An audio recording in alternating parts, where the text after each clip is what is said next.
Rev up your engines!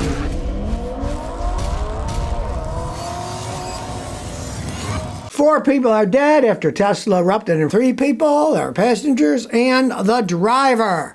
Now, of course, it's always there investigating to see what happened, right? These things are supposed to have all kinds of safety things so things don't start on fire. There's safety things. They're not supposed to run into things, but obviously they do run into things and they do start on fire. They should be forced to build fire extinguishing systems in them that like shoot out neutral gas like nitrogen or something so they can't burn. They won't have any way to burn with no oxygen coming in. Something at least, you know? And they're supposed to full self-driving is supposed to keep them from wrecking into things. Obviously, it doesn't work that great because they're always running into things. So here we got four more people gone because they were riding around in a Tesla that burst into flames. We'll probably never find out, though. We'll investigate it for the next 10 years, right? The Tesla would deny everything and all that stuff. But the fact is, four people are dead. It started on fire. And whether it was because the battery started on fire or it got out of control and smashed into things, those computer systems should be able to stop all of that from happening.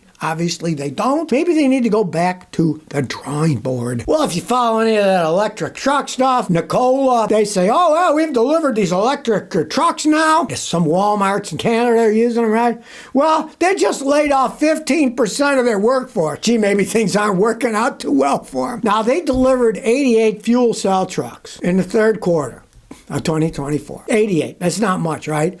And now the proverbial crap is hitting the fan, and people are like, you can't be profitable with 88 trucks. Where's this money coming from? How's it going? So they're laying off 15% of their workforce. In June 2023, they laid off 270 employees. November, they laid off another 100. And at the end of 2023, the former CEO, Trevor Milton, was sentenced to prison over fraud. Great company here, great company, right? Now, maybe in the future, electric fuel cell trucks will be something. Maybe they'll iron everything out.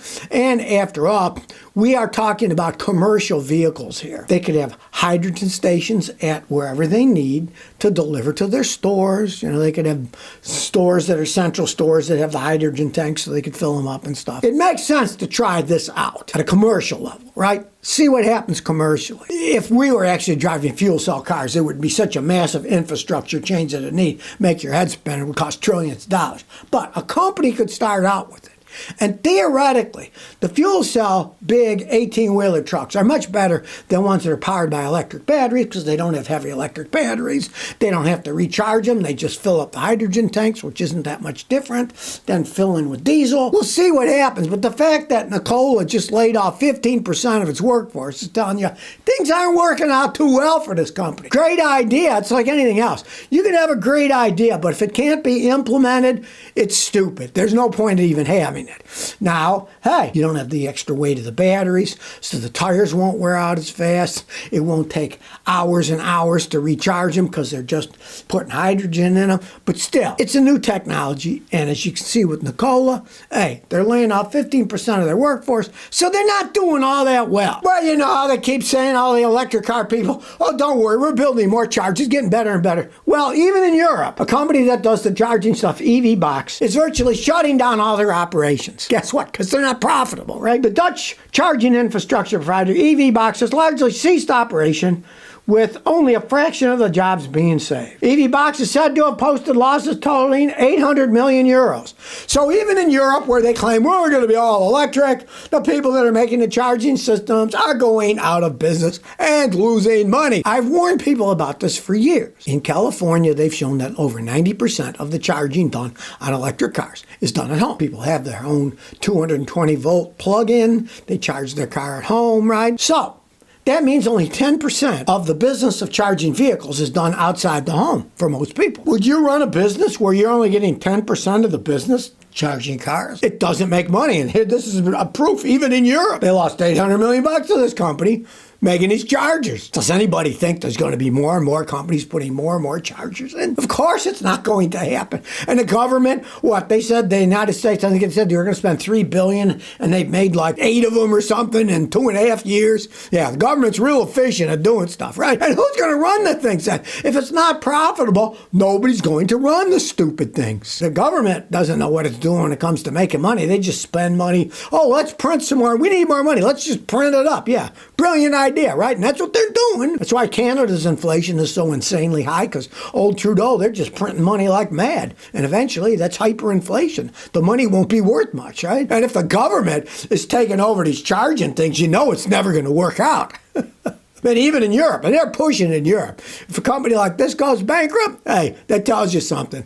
That tells you that the world is not ready for this crap. Well, here we go with people doing stupid things, right? A Tesla driver, and of course, it's in California, was spotted covering his entire windshield with the sunscreen while he was driving a car. Well, obviously not driving a car. It was under the Tesla full self-driving, which you're not supposed to have it drive all by itself. The sun bothered him, so he put his sunscreen up and blocked up the entire windshield so he couldn't see outside while the car's driving itself. Brilliant move, right? And you know it would be in California. The picture of it, and it shows it's in California. You have to be able to intervene because the Tesla, in quote, full self-driving is a misnomer. It's not full self-driving. It's not the top level. It's only like a level 2. It's nowhere near the top level of full self-driving. Well, this guy's acting like it's 5, covering up and let the car drive itself. Just blatant disregard for the rules, for laws, right? And these are the kind of people that buy those cars and drive them around. They have no common sense. And the fact that he can call it full self-driving, and people took him to court, and Elon won because of puffery. It's mere puffery. He didn't really mean that. He was just exaggerating. And you can't sue somebody for exaggerating, right? Well, look, it says full self-driving. What more can you say? It says it's full self-driving, and it's not. It's not level 5. It's only level 2. How they even allow him to even still call it that is beyond me, right? But I guess you have that much money, you can do whatever you want. Then hire a bunch of lawyers, and they'll come up with things like, hey, that's mere puffery. He's only talking about puffery. He's just exaggerating things. Well, then don't call it full self-driving. Call it driving aid or something, right? But this guy obviously thought it was full self-driving, blocked the whole screen up, and he's driving on a road. Does he really think people aren't going to be taking pictures like they did of the idiot going down a road, blocking the entire thing? It's an emergency. He can't see what's happening. This just shows the type of people that buy those things. Imagine if the guy got in a wreck. Boy, he'd have his pantsuit off of him, that's for sure. Well, if you've been in an AutoZone recently in some areas, they now have self-checkouts, right?